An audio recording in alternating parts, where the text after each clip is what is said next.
नमस्कार दोस्तों, आप लोग का अपना यूट्यूब चैनल रिजल्ट विद आकाश में स्वागत है। दोस्तों, हम लोग इस श्रृंखला में उन्हीं क्वेश्चनों को देखते हैं जो क्वेश्चन बार बार सीटेट के एग्ज़ाम में पूछे जाते हैं या जिनके पूछे जाने की प्रबल संभावना है। तो आइए दोस्तों, हम लोग अपने बात को यहीं विराम करते हैं और क्वेश्चन की शुरुआत करते हैं। देखिए आज का पहला क्वेश्चन क्या दिया है।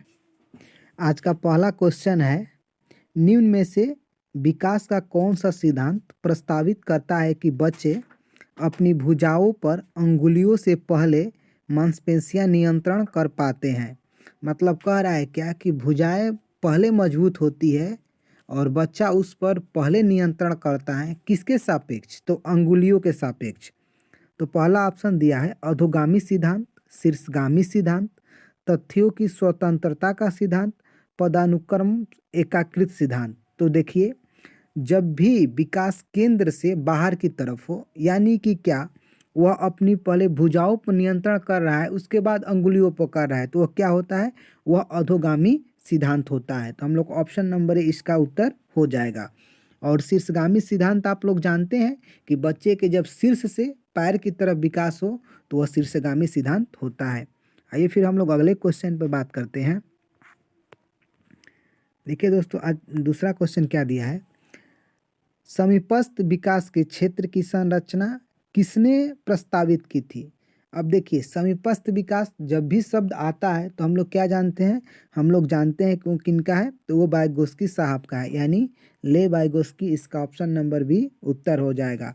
समीपस्थ विकास की बात कर दे, सामाजिक अंतःक्रिया की बात कर दे, सामाजिक संज्ञानात्मक की बात कर दे, स्कैफोल्डिंग की बात कर दे, पार ढांचा सहयोग की बात कर दे, ये जितने शब्द हैं वो वाइगोत्स्की साहब के अपने शब्द हैं। अपने शब्द मतलब क्या दोस्तों, कि ये शब्द आप दिखे तो आप समझ जाइएगा कि वाइगोत्स्की साहब के हैं। आइए फिर हम लोग अगले क्वेश्चन को देखते हैं। दोस्तों, इस श्रृंखला का मात्र एक उद्देश्य क्या होता है? कम समय में अधिक क्वेश्चनों को लगाना, यानी रिवीजन करना। आइए दोस्तों, हम लोग अगले क्वेश्चन पर बात करते हैं। कह रहा है, कक्षा में सकारात्मक यानी उपकारी अधिगम माहौल निर्मित करने के लिए निम्न में से क्या मददगार रहेगी? यानी कि जो मतलब सीखने का माहौल बनाना है वो पॉजिटिव बनाना है, तो उसके लिए सबसे अच्छा क्या रहेगा? सभी विद्यार्थियों को सहभागिता के समान अवसर देना, योग्यता आधारित अटल समूह बनाना, कक्षा में केवल उच्च उपलब्धि हासिल करने वाले बच्चों पर ध्यान देना, विद्यार्थियों को किसी भी तरीके से उच्च अंक प्राप्त करने के लिए उत्तेजित करना। अब देखिए, जब भी उच्च अंक वर्ड आता है या तुलना, तो हम लोग जानते हैं गलत होता है, केवल शब्द गलत होता है। अयोग्यता का तो कभी मतलब कि मूल्यांकन किया ही नहीं जाता। हम लोग क्या हो जाएगा? सभी विद्यार्थियों को सहभागिता के समान अवसर देना। ऑप्शन नंबर ए इसका उत्तर हो जाएगा।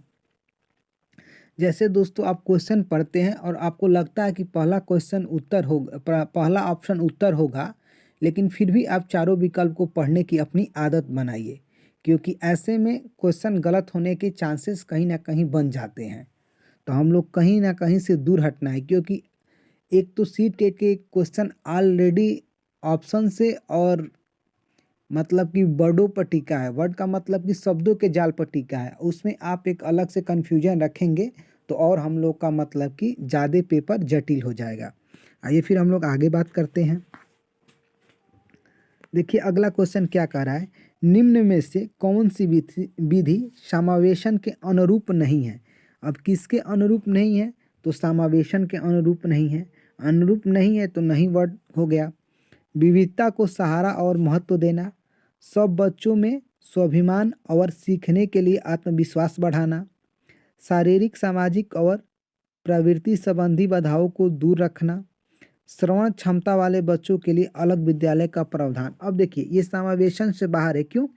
क्योंकि समावेशी शिक्षा या समावेशन वर्ड क्या दर्शाता है कि सारे बच्चों को एक साथ सक्रिय शिक्षा दिया जाए। क्या? एक साथ एक्टिव शिक्षा दिया जाए, एक साथ समालोचनात्मक शिक्षा दिया जाए, एक साथ अपसारी शिक्षा दिया जाए। तो हम लोग का ऑप्शन नंबर डी क्या हो जाएगा, गलत हो जाएगा। गलत मतलब कि नहीं, और नहीं ही पूछा है तो हम लोग ऑप्शन नंबर डी इसका उत्तर हो जाएगा। आइए फिर हम लोग आगे बात करते हैं। देखिए क्या कह रहा है, बच्चे द्वारा अधिगम प्रक्रिया के दौरान की जाने वाली त्रुटियां किस ओर संकेत करती है। दोस्तों आप लोग को एक ऐसा क्वेश्चन दिखेगा ही, तो अगर दिख जाए कि बच्चे गलती कर रहे हैं तो ऑप्शन में आप कभी भी ढूंढिएगा कि वह सीखने की खिड़की है, या सीखने की तरफ अग्रसर है, या उसका अधिगम चालू है। तो अधिक वेधन एवं अभ्यास की आवश्यकता, अधिगम के लिए स्थिर संज्ञानात्मक अयोग्यता, बच्चों और वयस्कों के चिंतन में गुणात्मक भिन्नता, बच्चों के संज्ञानात्मक विकास पर आनुवंशिकता के प्रभाव। अब देखिए, यदि कोई बच्चा गलती कर रहा है तो इसे आप क्या देखेंगे कि जो बच्चा सोच रहा है वो वयस्कों से क्या है, तो भिन्न है, मतलब वो कम सोच पा रहा है, तो क्या है, वो सीखने की तरफ अग्रसर है। तो हम लोग ऑप्शन नंबर सी इसका क्या हो जाएगा, ऑप्शन नंबर सी इसका उत्तर हो जाएगा। आइए फिर हम लोग अगले क्वेश्चन की बात करते हैं। देखिए अगला क्वेश्चन क्या दिया है, कह रहा है निम्न में से कौन सी तकनीकी अध्यापन अधिगम प्रक्रिया की गुणवत्ता को नहीं बढ़ाएगी। अब देखिए यहाँ पर भी नहीं वर्ड आ गया है। देखिए नहीं के चक्कर में आपके एक दो क्वेश्चन गलत हो जाएंगे, लेकिन आप नहीं को हमेशा बढ़िया से पढ़िएगा। बढ़िया से पढ़ने का मतलब कि ध्यान रखिएगा। जानकारी को प्रस्तुत करने के विविध तरीके अपनाकर, मतों को अभिव्यक्त करने के लिए विविध विकल्प देकर, अधिगम के आकलन हेतु विविध तरीके लगाकर, बच्चों को विविध तरीके से नामनीकरण करके। अब देखिए नामनीकरण करना यानी अलग करना, नेमिंग करना, ये सब सेंटेंस क्या होते हैं, ये सब सारे सेंटेंस गलत होते हैं। हम लोगों को गलत ढूंढना भी है, यानी कि ऑप्शन नंबर डी हमारा क्या हो जाएगा, तो ऑप्शन नंबर डी हमारा उत्तर हो जाएगा। आइए फिर हम लोग आगे बात करते हैं। देखिए आगे क्या दिया है, कह रहा है क्या, प्राथमिक कक्षाओं के बच्चों को आकृतियों की अवधारणा का परिचय देने के लिए निम्न में से अत्यधिक उपयुक्त क्रियाकलाप को पहचानिए। अब देखिए आकृतियों के बारे में समझाना है कि फिगर क्या होते हैं, कैसे आकृति होती है, उसके क्या मतलब कार्य है। तो उसके लिए सबसे बेहतर ऑप्शन क्या हो सकता है, जो ऑप्शन बच्चों पर लागू कर दिया जाए तो बच्चा उसको मतलब कि ज़्यादा वे में सीखे।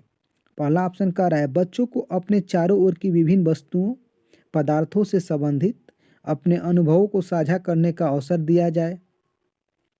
छात्रों को एक चार्ट पर विभिन्न आकृतियों के चित्र को दिखाया जाए। शिक्षक को विभिन्न आकृतियों का चित्र श्यामपट्ट पर बनाकर एक एक करके उनके परिचय देना चाहिए। बच्चों को विभिन्न आकृतियों की परिभाषा दी जाए। अब देखिए डायरेक्ट परिभाषा देना गलत है। क्यों? क्योंकि मान लीजिए बच्चा जिस चीज़ को नहीं देखा है उससे आप परिभाषा देंगे तो क्या समझेगा।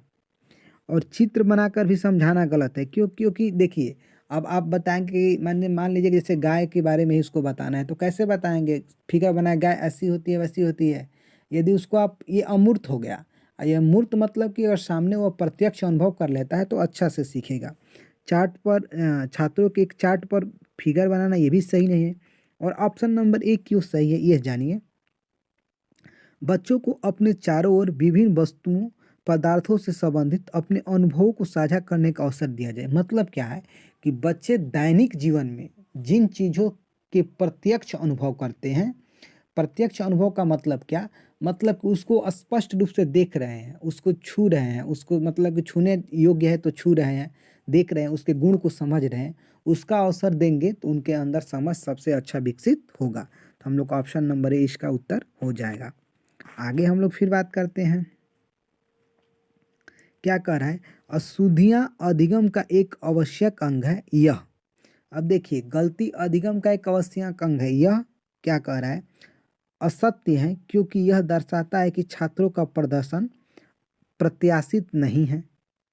सत्य है क्योंकि शिक्षक और छात्र दोनों के लिए ही अवसर उपलब्ध कराता है कि वे अपने अशुद्धियों का विश्लेषण करें और उनको प्रभावपूर्वक रूप से संबंधित करें। सत्य है क्योंकि यह दर्शाता है कि छात्र अधिगम नहीं कर रहा है क्योंकि गणित अध्यापक कुशल नहीं है। असत्य है क्योंकि अधिगम में विशुद्धियाँ चाहिए। देखिए सारे ऑप्शन इसमें से गलत है, केवल किसको, तो ऑप्शन नंबर बी को छोड़कर। क्यों? अध्यापक कुशल नहीं है ये कहना भी गलत है। ठीक, असत्य नहीं है, सत्य है। क्यों सत्य है? क्योंकि यह शिक्षक और छात्र दोनों के लिए अवसर प्रदान करता है। क्यों कि देखिए, अगर कोई बालक गलती कर रहा है तो आपके लिए अवसर कैसे है, इस बात को समझिए। आपको यह समझने का अवसर मिलता है कि बालक किस पूर्वाग्रह से ग्रसित होकर गलती कर रहा है, यानी उस पर क्या प्रभाव है। तो आपको भी सीखने का अवसर मिल गया। क्यों? बालक को सिखाने के लिए, और बालक को भी अब सीखने के नए संकेत मिलेंगे, उसी से वह आगे बढ़ेगा। तो यह क्या हो जाएगा? हम लोग का ऑप्शन नंबर 20 का उत्तर हो जाएगा। आइए फिर हम लोग आगे बात करते हैं। देखिए आगे क्या दिया है। प्राथमिक कक्षाओं के बच्चों को आकृतियों की अवधारणा का परिचय देने के लिए निम्न में से अत्यधिक उपयुक्त क्रियाकलाप को पहचानिए। अच्छा, ये क्वेश्चन हम लोग का हो गया है। फिर देखिए आगे क्या दिया है। एक व्यक्ति कहता है कि गणित में लड़कियां लड़कों की अपेक्षा अच्छी होती हैं। इस दावे के लिए उसे निम्न में से कौन से आंकड़े सहायक होंगे? समुदाय के अनेकानेक व्यक्तियों की राय लेना, कक्षा में एक परीक्षा लेना और लड़कों तथा लड़कियों द्वारा प्रताओं की तुलना करना, घर और विद्यालय में उसके पूर्व अनुभव, जेंडर और गणित के क्षेत्र में विविध शोध अध्ययन।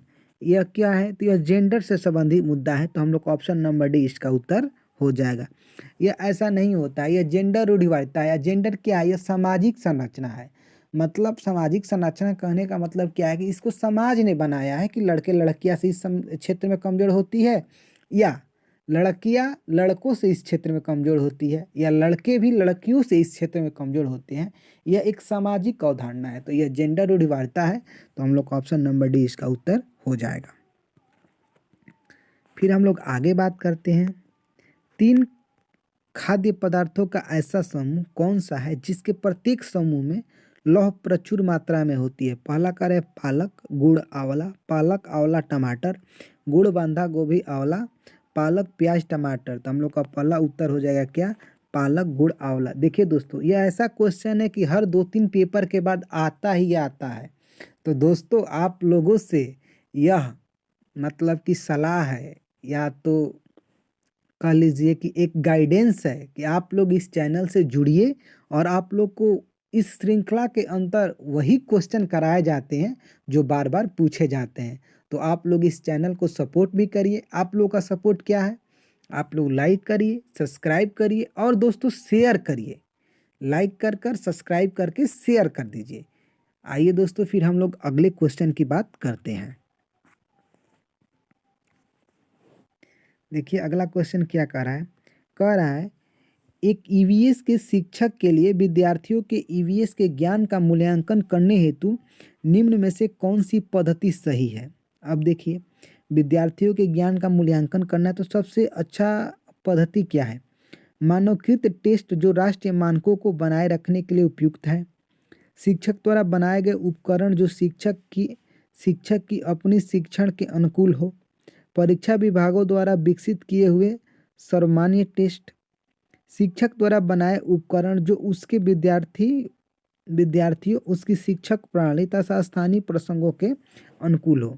अब देखिए, ऑप्शन नंबर डी सबसे बेहतर क्यों है? कि शिक्षक द्वारा बनाया गया उपकरण जो उसके विद्यार्थियों, मतलब कि जो उसके लर्नर है या उसके स्टूडेंट हैं, उसके अनुसार उसकी शिक्षक प्रणाली स्थानीय प्रकोष्ठों के मतलब प्रशंसक के अनुकूल हो। मतलब कि सीधा सीधी कहने का यह उद्देश्य है कि वह बालक के अनुरूप हो। तो हम लोग का ऑप्शन नंबर डी इसका उत्तर हो जाएगा। आइए फिर हम लोग आगे बात करते हैं। प्राथमिक स्तर पर ईवीएस पढ़ाने का एक मुख्य उद्देश्य विद्यार्थियों को इस योग्य बनाना है कि क्या बनाना है? वे ऐसे कौशल अर्जित करें जिनसे वे स्वतंत्र रूप से पर्यावरण को बचाने हेतु क्रियाकलाप करें। उच्च प्राथमिक स्तर की पढ़ाई हेतु पर्यावरण संबंधी प्रत्यय अर्जित करें। विद्यार्थियों को कक्षा की शिक्षा को अनुकूल स्कूल से बाहर के जीवन को जोड़ने की मदद करना है। परंपरागत विषय के परे विद्यार्थियों की रुचि का विकास करने में मदद करना। अब देखिए, प्राथमिक स्तर पर ईवीएस पढ़ाने का मुख्य उद्देश्य क्या है? कि विद्यार्थियों को कक्षा की शिक्षा को स्कूल के बाहर के जीवन से जोड़ने में मदद। जैसे ही उसके आप बाहर के जीवन से जोड़ देंगे तो वह क्या होगा? वह प्रत्यक्ष सीखेगा। तो हम लोग को ऑप्शन नंबर सी इसका क्या हो जाएगा? ऑप्शन नंबर सी इसका उत्तर हो जाएगा। हम लोग बात करते हैं अगले क्वेश्चन का। देखिए अगला क्वेश्चन क्या दिया है, निम्नलिखित में से कौन सा या कौन से तत्व एक अध्यापक को पर्यावरण अध्ययन के पाठ्य योजना में रखने के लिए विचार करना चाहिए। अनुदेशन, विशिष्ट उद्देश्य, छात्रों का पर्यावरण सजगता, प्रमुख अवधारणाएं और प्रक्रिया कौशल, सामान्य उद्देश्य। अब देखिए अनुदेश विशिष्ट उद्देश्य तो चाहिए ही, छात्रों की पर्यावरण से सजगता ये नहीं। अब देखिए आप यहाँ पर क्या कर रहे हैं, आप छात्र को यहाँ पर रोक रहे हैं, तो ये ऑप्शन नहीं होगा। प्रमुख अवधारणाएं, अब देखिए कोई भी चीज़ आप बनाएंगे, कोई भी लेसन प्लान बनाएंगे, लेसन प्लान, तो उसका जो मुख्य मोटो है उसे तो आप लेंगे ही, और सामान्य उद्देश्य उसमें रहेगा ही। यानी क्या, ACD हम लोग का ऑप्शन नंबर डी इसका क्या हो जाएगा, ऑप्शन नंबर डी इसका उत्तर हो जाएगा। आइए फिर हम लोग आगे बात करते हैं। आगे देखिए क्या दिया है, आदर्श रूप से निम्न में से कौन सा विकल्प विद्यार्थियों द्वारा किए गए क्रियाकलापों के पश्चात उनके सीखने को दृढ़ करने के लिए होना चाहिए। घर पर किए गए क्रियाकलाप, शिक्षक द्वारा क्रियाकलाप का स्पष्टीकरण, कक्षा में आपसी विचार विमर्श, EVS की कॉपी में रिकॉर्ड बनाए रखना। अब देखिए क्रियाकलाप के पश्चात सीखने को दृढ़ बनाने के लिए होना चाहिए, कौन, विद्यार्थियों के द्वारा। तो जब विद्यार्थी आपस में विचार विमर्श कर रहा है और ऑप्शन सी पर वाइगोत्स्की साहब का प्रभाव भी दिख रहा है, तो हम कई बार बताएं कि जिस ऑप्शन पर अगर किसी वैज्ञानिक का प्रभाव दिखे तो वो ऑप्शन क्या होता है, वो ऑप्शन मतलब कि सभी जगह सत्य उतरता है। यानी ऑप्शन नंबर सी हमारा क्या हो जाएगा, उत्तर हो जाएगा। आइए फिर हम आगे बात करते हैं। सामुदायिक संसाधन को प्राथमिक स्तर पर EVS पढ़ाने का महत्वपूर्ण साधन माना जाता है, क्यों माना जाता है, यह सस्ता है, इसमें अनुभवी व्यक्ति होते हैं, यह अनुभवों से सीखने का अवसर देता है, यह आसानी से उपलब्ध होता है। तो यह तो एक बहुत इजी क्वेश्चन है, क्यों, यह अनुभवों से सीखने का क्या देता है, तो अनुभवों से सीखने का अवसर देता है। हम लोग को ऑप्शन नंबर सी इसका उत्तर हो जाएगा। देखिए अगला क्वेश्चन क्या है, अगला क्वेश्चन कह रहा है, भाषा एक सामाजिक संकल्पना है जिसमें यह विचार सम्मिलित है कि भाषा सामाजिक अंतःक्रिया के द्वारा अर्जित किया जाता है, विरासत में मिलती है, अनुकूलन के द्वारा सीखी जाती है, स्वाभाविक जन्मजात क्षमता है।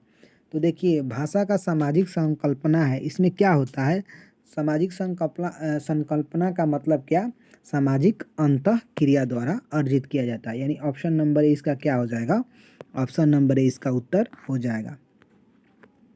आइए फिर हम लोग आगे बात करते हैं। देखिए आगे क्या दिया है, कह रहा है भाषा विकास का संज्ञानात्मक सिद्धांत समर्थन करता है कि भाषा व्यक्ति की स्वाभाविक जन्मजात क्षमता है, पुरस्कार तथा दंड के द्वारा सीखी जाती है, समाज में अंतःक्रिया के द्वारा सीखी जाती है, बच्चे बोलना शुरू करने से पहले संकल्पना की समझ पर निर्भर करते हैं।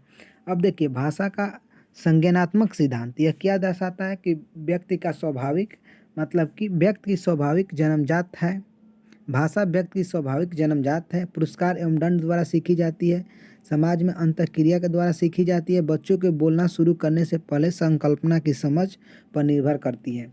तो व्यक्ति की स्वाभाविक जन्मजात क्षमता है। यानी ऑप्शन नंबर ए इसका क्या हो जाएगा, ऑप्शन नंबर ए इसका उत्तर हो जाएगा। आइए देखें अगले क्वेश्चन को, निम्नलिखित में से कौन सी एक प्रभावकारी पठन रणनीति है। अब देखिए कैसा होना चाहिए, तो इफेक्टिव होना चाहिए, रीडिंग कैसा होना, इफेक्टिव।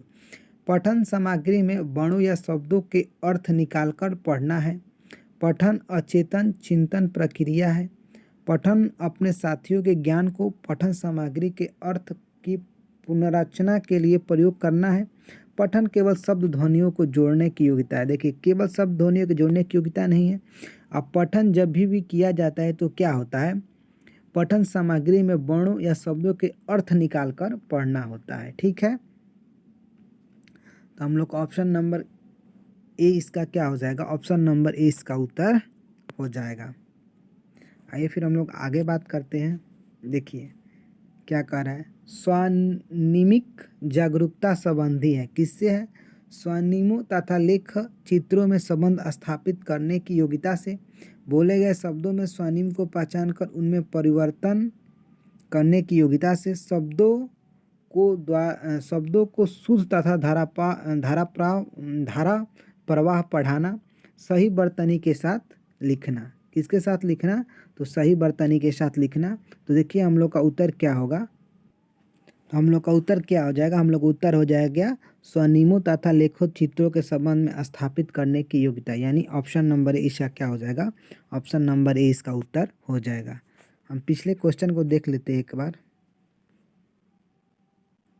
हाँ, इसमें देखिए क्या लिखा है, भाषा विकास का संज्ञानात्मक सिद्धांत समर्थन करता है कि भाषा बच्चों के बोलना शुरू करने से पहले संकल्पना की समझ पर निर्भर करता है।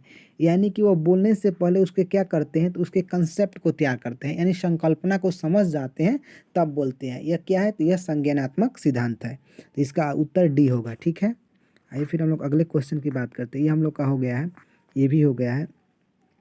यह दिया है, जब एक व्यक्ति समाचार पत्रों में नौकरी के लिए कोई विज्ञापन पढ़ता है तो वह पाठ्य पुस्तक को बारीकी से पढ़ रहा है, पाठ्य पुस्तक की व्याख्या कर रहा है, पाठ्य पुस्तक को सरसरी दृष्टि से पढ़ रहा है, टिप्पणी लिख रहा है। देखिए समाचार पत्र में कोई भी जैसे क्या किया जाता है, तो वह सरसरी दृष्टि से उसका क्या किया जाता है, रीडिंग किया जाता है।